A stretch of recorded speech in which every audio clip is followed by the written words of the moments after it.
Hello मित्रों, मैं हूं अंशुमान दुबे। आज की हिस्ट्री की क्लास में आपको लेकर के आया हूं मैं। पाषाण कालीन सभ्यता चल रही है, हमारी ये सेकंड वीडियो है। हमने आपको 20 क्वेश्चन तक पाषाण काल के बारे में हमने बताया।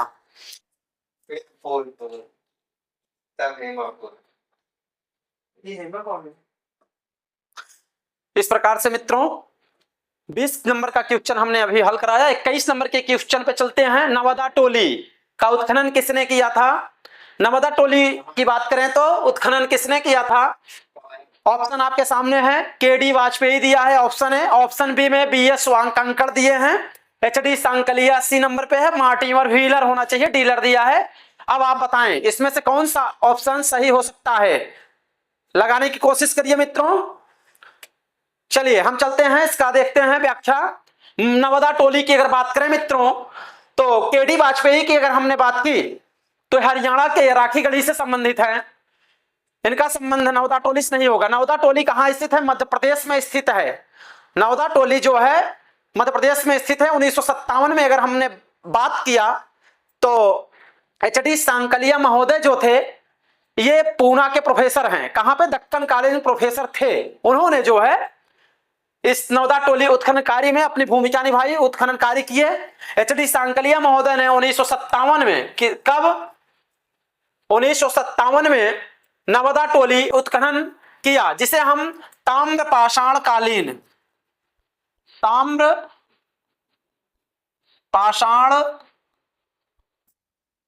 कालीन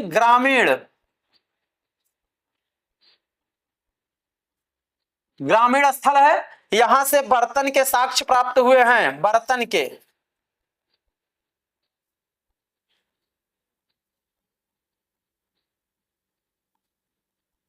प्राप्त हुए हैं, इस बात को ध्यान देना है। एचडी सांकलिया, मार्टिमर व्हीलर की बात करें तो इन्होंने जो है वहां पर, कहां पर जो है घग्घर नदी के किनारे जो कालीबंगा था उससे संबंधित थे। नवदा टोली का उत्खनन किसने किया? तो बताना है एचडी सांकलिया महोदय। Will be right answer C होगा। नवदा टोली किस राज्य में स्थित है? जैसा कि अभी हमने बताया कि नवदा टोली मध्य प्रदेश में स्थित है। ताम्र पाषाण कालीन एक बस्ती है, नवपाषाण से भी संबंधित है। नवपाषाण का अंतिम और ताम्र पाषाण के बीच की ये कहानी को दर्शाता है। इस प्रकार से वहां उत्खनन कार्य हमने बताया कि वीएस वांगकांकर महोदय ने करवाया। यूपीपीसीएस मेंस 2009 में आया हुआ क्वेश्चन है। अगला क्वेश्चन है बृहत पाषाण स्मारकों की पहचान की गई है। बृहत पाषाण मेगालिथ की बात करता है, मेगालिथ की बात करता है, बड़े बड़े पाषाण की बात करता है। अगर इस प्रकार के पाषाण की बात करें मित्रों तो पूछ रहा है क्या सन्यासी गुफाओं के रूप में, मृतकों को दफनाने के स्थान पर, मंदिरों के रूप में। अगर हम देखें तो इसकी जो बृहत पाषाण स्मारकों की पहचान महाराष्ट्र से की गई है।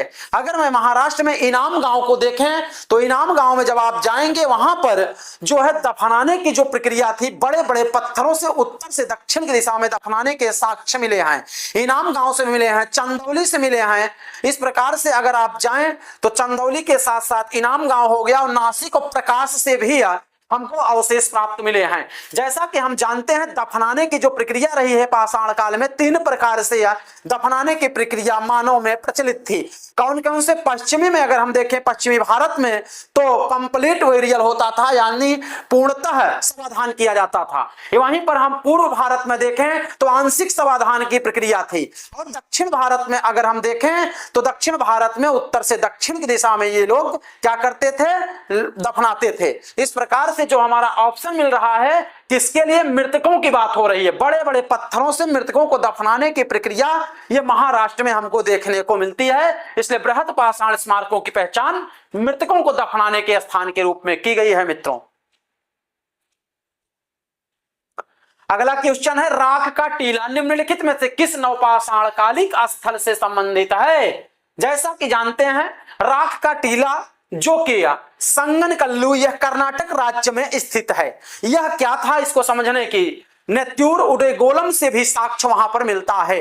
नेत्यूर उडेगोलम संगनकल्लू ये ऐसे स्थान है कर्नाटक राज्य में जहां पर राख के टीले मिले हैं। नवपाषाण काल में ये जो थे राख के टीले के अवशेष मिले हैं। राख के टीले क्या थे? किसान लोग जब सामुदायिक ढंग से वहां पर शिविर बना के रह रहे थे तो उसी के जले हुए अवशेष के भाग पाए गए हैं, उसी के साक्ष्य मिले हैं। उत्खननकर्ता जो वहां पर एचडी सांकलिया थे उन्होंने इस बात की पुष्टि किया था। आइए हम अगला क्वेश्चन देखते हैं। इसमें संगनकल्लू होगा, इतना ध्यान देना है आपको। चलिए, भीमबेटका किसके लिए प्रसिद्ध है? जैसा कि भीमबेटका की अगर हम बात करें, प्रागैतिहासिक काल की शैल चित्र को यह दर्शाती है। भीमबेटका प्रागैतिहासिक शैल चित्रों को अच्छी तरह से दर्शाती है। 273 क्रमांक संख्या 1 में 133 नंबर की जो चित्र गुफा है उसे यूनेस्को की साइट में भेजा जा चुका है। यूनेस्को स्थल में उसको भेजा गया है। 133 नंबर की चित्र गुफा बहुत ही अच्छे ढंग से चित्रकारी यहां पर दिखाई गई है। इस प्रकार से भीमबेटका की अगर बात करें तो अरुण सोनकिया महोदय इसके बारे में जानकारी उत्खनन कार्य निकालते हैं। यहीं पर अगर हम बात करें, एचडी सांकलिया भी इसमें इन्वॉल्व थे। एचडी सांकलिया ने इसकी पुष्टि किया। यह शैल चित्र का बहुत ही अच्छा प्रस्तुतिकरण पेश करता है, उत्खनन कार्य करता है। भीमबेटका की अगर बात करें तो शैल चित्रों के लिए, गुफाओं में शैल चित्रों के लिए बहुत अच्छी जानकारी देता है। ना ध्यान देना है, पाषाण काल में जो मध्य प्रदेश में स्थित है। निम्न में से कौन सा स्थल प्रागैतिहासिक चित्रकला, देखिए प्रागैतिहासिक की मैंने बात किया। प्रागैतिहासिक का मतलब होता है, जैसे कि इतिहास को हम 3 भागों में बांटते हैं, प्रागैतिहासिक काल, आद्य ऐतिहासिक काल और ऐतिहासिक काल। प्रागैतिहासिक काल का मतलब होता है कि जिसमें साक्ष्य ओनली पुरातत्व पर आधारित थे, अभिलेख पर आधारित थे, पत्थर पर आधारित थे, उसमें किसी प्रकार के लिखे या लिपि का प्रमाण नहीं मिलता है। इस प्रकार से प्रागैतिहासिक काल में लिखने पढ़ने की कोई जानकारी नहीं मिलती है। आद्य ऐतिहासिक काल में अगर हम बात करें तो लिपि की जानकारी मिलती है, लेकिन पढ़ने की जानकारी उसमें नहीं मिल पाती है। अगर मैं ऐतिहासिक काल में बात करूं तो लिखित साक्ष्य भी मिलते हैं और पढ़ने में जानकारी भी, जैसे आप जेम्स प्रिंसिप वगैरह जानते होंगे, उन्होंने जो है 1784 में उसका जो है पढ़ने में सफलता प्राप्त किया था। ब्राह्मी लिपि का सबसे पढ़ने में सफलता प्राप्त किया था जेम्स प्रिंसिप। इस प्रकार से ऐतिहासिक काल में पढ़ना लिखना सब मानव जान गया, तो उस काल में जो है सब कुछ जानकारी मिलने लगी। तो ये प्रागैतिहासिक काल की चित्रकला के लिए प्रसिद्ध है, जिसमें जो है लिखित साक्ष्य नहीं मिले हैं, ओनली पुरातत्व पर ही आधारित थे। वह स्थान है भीमबेटका, मध्य प्रदेश, जो कि हमने अभी आपको बताया। अगला क्वेश्चन है, भीमबेटका की गुफाएं कहां स्थित हैं? शैल चित्र के लिए हमने बताया कि यूनेस्को की साइट में गई है। ये कहां पर? यूनेस्को। यूनेस्को का मतलब होता है United Nation Education scientific cooperation, इसका फुल फॉर्म होता है मित्रों यूनेस्को का। इसमें जो इसकी गुफा संख्या 1 में जो 133 नंबर की चित्र है वो चली गई है रामसर यूनेस्को की साइट में। इतना ध्यान देना है मित्रों, यूनेस्को की साइट में गई है और बहुत ही अच्छी तरह शैल चित्र को यह दर्शाती है। भीमबेटका की गुफा जो कि भोपाल में स्थित अब्दुल्लागंज रायसेन जिला में स्थित है। इतना ध्यान देना है, अब्दुल्लागंज रायसेन जिला मध्य प्रदेश में। 28 नंबर पे क्वेश्चन पर हम देखते हैं मित्रों, भारत में किस शिलाश्रय से सर्वाधिक चित्र प्राप्त हुए हैं? ऑप्शन ए है घघरिया से, ऑप्शन बी भीमबेटका से, ऑप्शन सी लखैया से और ऑप्शन डी आदमगढ़। आप लोग अपना जो है क्वेश्चन देखिए, कमेंट करिए किस पे हो सकता है। उत्तर प्रदेश पीसीएस प्रीलिम्स 2008 में आया हुआ क्वेश्चन है। जैसा कि हम बता रहे हैं, इसका ऑप्शन भीमबेटका होगा। भीमबेटका मध्य प्रदेश के रायसेन जिले में अब्दुल्लागंज में स्थित है। बीएस वांकांकड़ महोदय ने इसके उत्खनन कार्य में अपना योगदान दिया। प्रागैतिहासिक काल के या इतिहासकार से संबंधित थे ये। भीमबेटका मध्य प्रदेश में स्थित है। यहां पर रॉक पेंटिंग, प्रागैतिहासिक शैल चित्र सर्वाधिक पूछा है, सर्वाधिक पाए गए हैं। और 133 नंबर की शिलाश्रय की बात करें तो उसमें 13 पेंटिंग्स मिलती है, जिसको हम यूनेस्को की श्रेणी में यूनेस्को का मतलब है United Nation Education Scientific Cultural Organisation संबंधित है, ध्यान देना है। रॉक पेंटिंग्स वहां चली गई है सांस्कृतिक ढंग से। भीमबेटका मध्य प्रदेश में, आपको याद रखना होगा। उत्तर प्रदेश प्रीलिम्स 2008 में आया हुआ क्वेश्चन है। अगला क्वेश्चन है, निम्नलिखित में से किस भारतीय पुरातत्ववेत्ता ने पहली बार भीमबेटका गुफा को देखा और उसके शैल चित्रों को प्रागैतिहासिक महत्व को खोजा? बहुत ही अच्छा क्वेश्चन है। यही क्वेश्चन आपको सिंधु घाटी सभ्यता में मिलेगा। कौन सा मूर्ख था, जैसा कि आप जानते हैं, क्या हड़प्पा सभ्यता को समझ ही नहीं पाया? वो कौन था? आप जैसा कि कमेंट बॉक्स में अपनी राय लिखना। वो मूर्ख है, ईर्षा के बस में जो है सभ्यता के बारे में कुछ कहने में शर्मा गया, वो नहीं बोल पाया। इसलिए वह आर्य सभ्यता के बारे में जो है, या तो सिंधु घाटी सभ्यता के बारे में उसकी हिम्मत नहीं पड़ी कि हम क्या बोलें, क्योंकि वो अंग्रेज था। इसलिए उसको कमेंट बॉक्स में आपको डालना है, वो आगे मिलेगा, वही चीज पूछेगा। वो उसके महत्व को नहीं समझ पाया, लेकिन यहाँ पर महत्व की बात हो रही, पूछेगा। देखिए, किस भारतीय पुरातत्ववेत्ता ने पहली बार भीमबेटका को गुफा को देखा और उसके शैल चित्रों को क्या किया? महत्व को खोजा। तो आप जानते हैं एच.डी. सांकलिया। एच.डी. सांकलिया ने इसके महत्व को समझा और अच्छी तरह से इसके महत्व को खोजा और शैल चित्रों को जो है उत्खनन कार्य में अपनी भूमिका निभाई। यूपीपीसीएस प्रीलिम्स 2020 में आया हुआ क्वेश्चन है। 30 नंबर का क्वेश्चन है मित्रों, गैरिक मृतभांड। गैरिक का मतलब होता है गेरू वाला, ओसीपी मतलब लाल। लाल जो है बैकग्राउंड रहेगा उसका, और क्या रहेगा, जैसे सुराही होती है उसको लाल कर दीजिए, ऊपर आप ब्लैक में पट्टी बना दीजिए, उसको चित्र कर दीजिए, उसी को गैरिक मृतभांड कहते हैं। गैरिक मृतभांड जो है विशेषता है ये पाषाण काल की। आगे आप धूसर मृतभांड पढ़ेंगे ग्रे में। तो इसलिए गैरिक मृतभांड ओसीपी नामकरण हुआ, पूछ रहा है इसका नामकरण ओसीपी कहां से पड़ा? गैरिक मृतभांड का नाम की बात कर रहा है कि मृतभांड कहां नाम पड़ा, इसका नाम की बात कर रहा है। तो जैसा कि आप जानते हैं, अहिच्छत्र से कोई संबंध नहीं है। अहिच्छत्र बरेली में स्थित इसकी जो है राजधानी थी। महाजनपद काल में लाल किला, आप समझ रहे हैं, मुगल काल से संबंधित है। अभी तो मुगलों का काल आगे मिलेगा आपको, लाल किला वगैरह जो है। नोह में अगर आप देखें तो आधुनिक भारत में एक स्थल आपको मिलेगा। अब हम चलते हैं हस्तिनापुर। हस्तिनापुर की बात करें तो मध्य गंगा क्षेत्र के दोआब में, अर्थात गंगा यमुना के क्षेत्र में यह हस्तिनापुर पड़ता है। वहीं पर गैरिक मृतभांड के सांस्कृतिक रूप से इसका जो है पुरातत्व साक्ष्य मिलता है। जैसा कि इसमें गैरिक मृतभांड की बात करें तो गेरुवर्णी वर्ण का ब्लैक से पट्टी बनाई जाती थी। ओसीपी हस्तिनापुर जो है यहीं से नाम का नामकरण पड़ता है। इसमें गैरिक बाल्डी ने इसका स्पष्ट वर्णन किया है।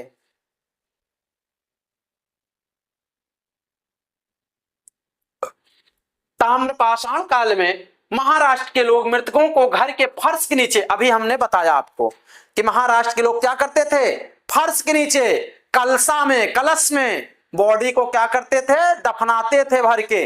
वही पूछ रहा है, ताम्रपाषाण काल में महाराष्ट्र के लोग मृतकों को घर के फर्श के नीचे किस तरह रखकर दफनाते थे? हमने भी आपको बताया कि अब पश्चिम में, भारत के पश्चिमी में कंप्लीट ब्यूरियल होता था, यानी पूर्णतः समाधान किया जाता था, और पूर्वी भारत में आंशिक समाधान था। कहीं कहीं दफनाते थे, कहीं कहीं जलाते थे, इसी को आंशिक कहते हैं। लेकिन दफनाने की जो प्रक्रिया थी वो पूर्णतः पश्चिम भारत में प्रचलित थी। दक्षिण भारत की बात करें तो दक्षिण भारत में दफनाने की प्रक्रिया महाराष्ट्र में इनाम गांव वगैरह से मिलती है। अगर हम देखें तो वहां का लोकेशन की बात पूछ रहा है कि वहां दफनाते किस दिशा में हैं, तो वहां दफनाने की जो दिशा है उत्तर से दक्षिण की दिशा में, अर्थात उत्तर से दक्षिण की दिशा में जो लोग दफनाते थे। यही पूर्व से पश्चिम की दिशा में अगर आप जाएं तो पश्चिमी मध्य प्रदेश में यह स्थिति मिलती थी, और दक्षिण से उत्तर की स्थिति में जब आप जाएंगे तो आपको दक्षिण भारत में तमिलनाडु वगैरह में स्थिति मिलती थी। पश्चिम से पूर्व में पूर्व भारत में स्थिति मिलती थी। तो दक्षिण, उत्तर से दक्षिण दिशा में क्या करते थे ये लोग, अपने मृतकों को घर के फर्श के नीचे कलश में एक समाधान में दफनाने की प्रक्रिया थी इनके यहाँ। और एक चीज है, अगर मैं देखूं तो चंदौली, रामगांव और प्रकाश और नासिक से यह जो है ताम्रपाषाण कालीन की बस्तियों से हमको मिलता है कि वहां पर जो दफनाने की प्रक्रिया के साथ साथ वो लोग जो खाते पीते थे, जिनमें उनकी अधिक रुचि थी जिस वस्तु में, उस वस्तु को थोड़ा थोड़ा वो लोग वहां रखते थे। आत्मा परमात्मा के विषय में भी वहां पर थोड़ा बहुत दार्शनिक के विषय में जानकारी मिलती है। अगला क्वेश्चन चलते हैं मित्रों, देखते हैं। निम्नलिखित में से किस स्थल से मानव कंकाल के साथ कुत्ते का कंकाल भी समाधान में प्राप्त हुआ है? बताइए, मानव के साथ कुत्ता, वाह क्या मजा आ रहा है, कुत्ता भी आ रहा है। कितनी बढ़िया जो है पाषाण काल की सभ्यता थी। कुत्ता बहुत प्रेमी रहा होगा, इसका मतलब देखिए आज भी कार में घूमता है, अच्छे अच्छे कुत्ते लग्जरियस जीवन जी रहे हैं और कुछ कुत्ते गांव में टहल रहे हैं। तो कहने का मतलब यह है मित्रों कि मरने के बाद भी साथ नहीं छोड़ा कुत्ते ने। कितनी बढ़िया जो है संस्कृति रही होगी वास्तव में। कुत्ता अंतिम तक उसके साथ रहा, उस मनुष्य के कितना प्रेम रहा जानवरों से। प्राकृतिक के साथ हमारा पाषाण काल कितना सभ्य था। बताइए, नेचर के साथ अपने आप को कैसे वो अनुसरण करता था। कुत्ते को साथ में इतना प्रेम करता था कि कुत्ता ना भी मरा होगा तो मार करके उसको अपने साथ जो है उसको लोगों ने दफना दिया। सोचिए, सोचने की बात है मित्रों। आप लोग मजाक मत लीजिएगा, आनंद लीजिएगा। क्लास में बिना आनंद के बोरिंग आती है मित्रों। ऐसे ही क्लास होगी, बहुत ज्यादा सीरियस होकर पढ़ाएंगे हमको भी यार, हम भी परेशान हो जाएंगे। आनंद लेते रहिए और खूब मजा लेते रहिए। आगे हाथी मार के दांत निकाला जाएगा, सींग उखाड़ी जाएगी, तमाम प्रकार के ऑप्शन मिलेंगे और बहुत मजा आएगा। क्लास करते रहिए, देखते रहिए और इस जीएस लॉजी के माध्यम से आप लोग आनंद लेते रहिए। आइए देखते हैं, कंकाल के साथ कुत्ते का कंकाल भी समाधान में प्राप्त हुआ है। चिरांत, चिरांत क्या है भैया? ये सारण जिला है। कहां पर? बिहार में। ये क्या है? ताम्रपाषाण कालीन बस्ती है, तांबा मिलता है वहां से, तो होगा नहीं। अब अगला ऑप्शन हम देखते हैं, मास्की, गुर्जरा, ये सब आप समझ रहे हैं, कर्नाटक में है। अशोक जी थे वहां पर, अभिलेख वाले अशोक मामा थे, उसको आप समझ ही रहे हैं। अब अगला क्वेश्चन, ब्रह्मगिरी पहाड़ी भी आप समझ रहे हैं कहां पर है? कर्नाटक में ब्रह्मगिरी पहाड़ी, जहां ब्रह्मा जी रहते थे, ठीक है। और उसके बाद पालनी पहाड़ी, वहां पर आपको इलायची वगैरह मिलेगी, चले जाइए वहां आराम से मिलेगी। तो अगला क्वेश्चन जो इसमें पूछ रहा है, कंकाल के साथ कुत्ते का कंकाल भी बुर्ज होम, जम्मू कश्मीर श्रीनगर में, जिसे हम भुर्ज पत्र के नाम से भी जानते हैं मित्रों। यहां से कुत्ते और समाधान को साथ में दफनाया गया साक्ष्य मिलता है। अरुण सोनकिया के अनुसार यह बताया गया। निम्नलिखित में से किस स्थान पर मानव के साथ कुत्ते को दफनाए जाने का साक्ष्य मिला है? जैसा कि अभी हमने बताया है कि जो है बुर्ज होम से, जम्मू कश्मीर भुर्ज पत्र यानी श्रीनगर क्षेत्र में स्थित है।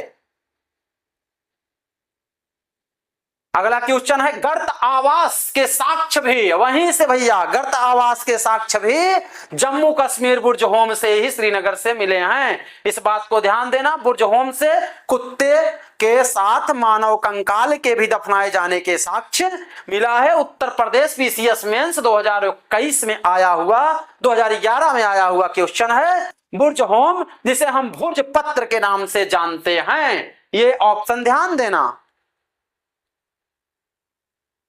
अगला क्वेश्चन है, विंध्य क्षेत्र के किस शिलाश्रय से सर्वाधिक मानव कंकाल मिले हैं? पूछ रहा है, विंध्य क्षेत्र के किस शिलाश्रय से सर्वाधिक मानव कंकाल मिले हैं? ये पूछ रहा है मोरहाना पहाड़, घघरिया, बगही, खोरा।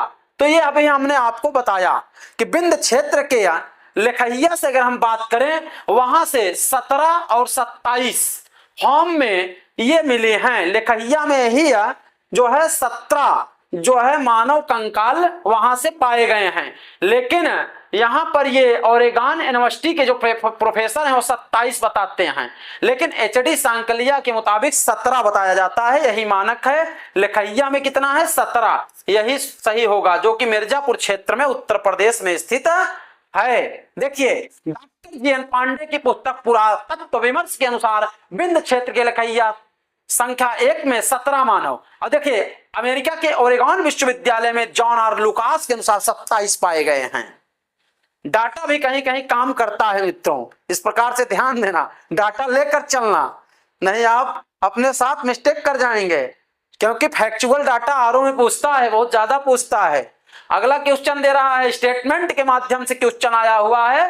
नीचे दो कथन दिए गए हैं, एक को अभिकथन कहा जाता है, दूसरे को क्या कहा जाता है, कारण कहा जाता है। अगर कोई सवाल कोई आपसे पूछता है तो आप क्या कहेंगे, इस कारण इसका क्या हो सकता है। तो आइए कारण ढूंढते हैं। जैसे किसी ने पूछा तो कह रहा है इसका कारण क्या है, तो कारण पता करिए।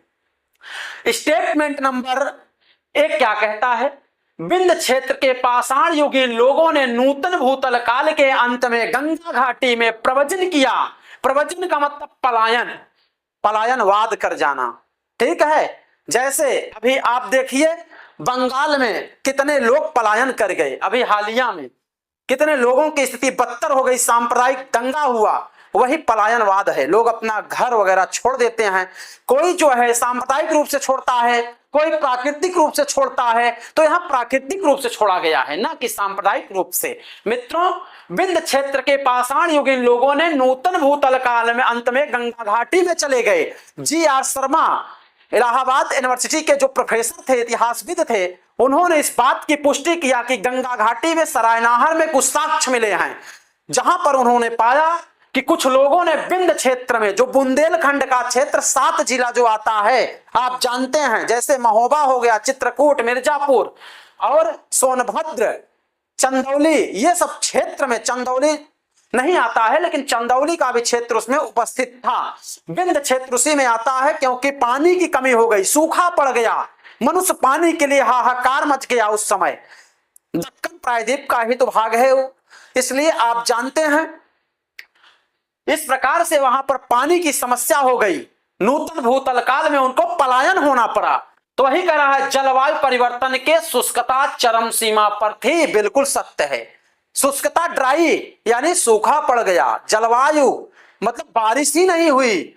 कितना 6000 साल बाद लोग बताते हैं कि बारिश नहीं हुई है। जे.आर. शर्मा के मुताबिक 6000 वर्ष वहां बारिश ही नहीं हुई।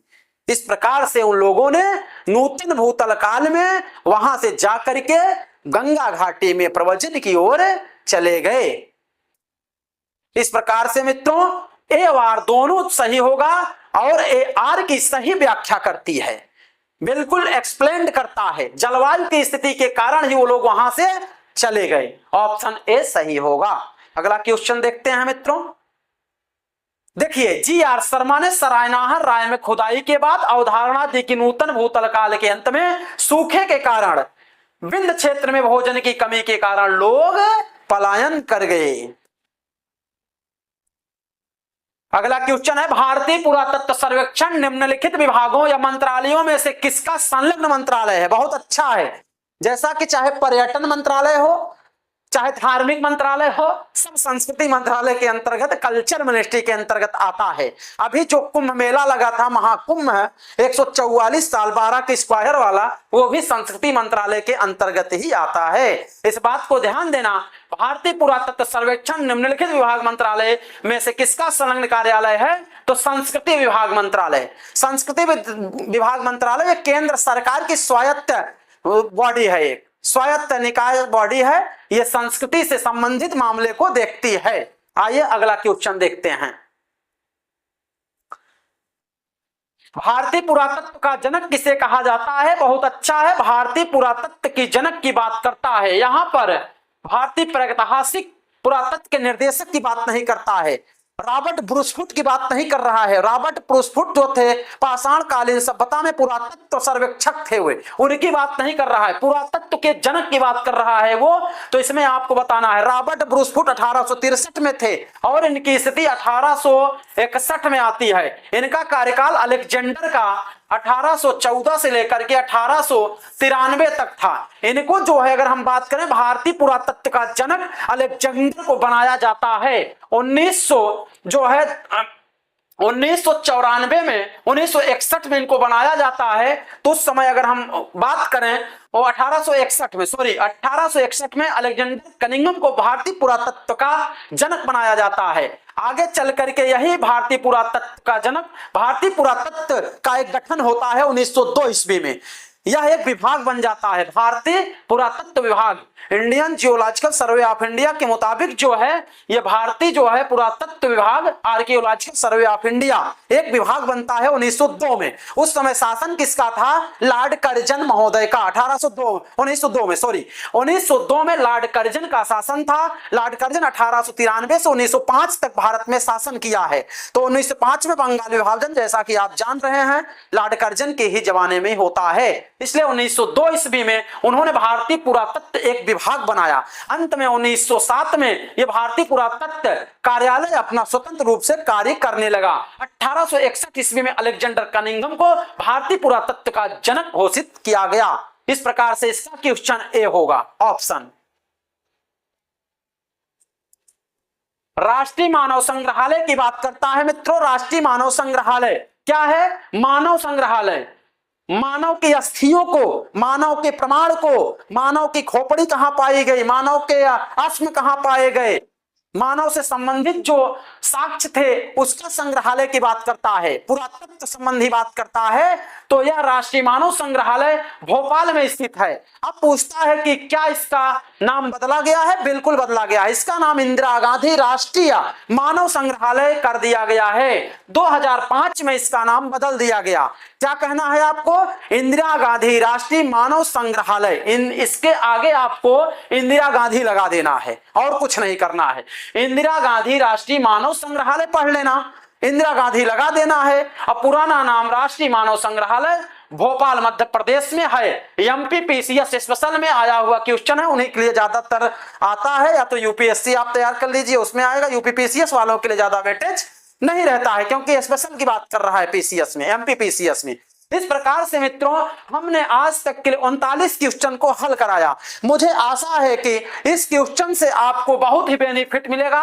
आज तक के इस सीरीज को हम इतना ही रखते हैं, कल से हम रेगुलर इसको आगे बढ़ाते रहेंगे मित्रों। जैसे कि मैं हिस्ट्री की क्लास करा रहा हूं आपको, आप लोग जो है मेरा मनोबल बढ़ाइए, मैं आपका मनोबल बढ़ाऊंगा। इस चैनल के माध्यम से मैं आपको सारी चीजें प्रोवाइड कराऊंगा। आप लोग लेकिन मेरे साथ जो है लगे रहिए, शेयर लाइक सब्सक्राइब करिए। मैं आपका साथ दूंगा, आप मेरा साथ दीजिए। बिना किसी एक दूसरे के साथ दिए जो ताली बजती है दोनों हाथ से बजती है, एक हाथ से ताली नहीं बजाई जा सकती। इसलिए मित्रों थोड़ा सा मेहनत करिए आप भी, और हम भी मेहनत करते हैं। इस प्रकार से इस चैनल को आप बढ़ाइए, मैं आपके साथ रहूंगा, एनी टाइम आपके साथ में रहूंगा। 24 घंटों तक मैं पढ़ाने के लिए तैयार हूं मित्रों। तब तक के लिए इस सीरीज में इतना ही रखिए, फिर नेक्स्ट की वीडियो में हम कल मिलेंगे। तब तक के लिए नमस्कार।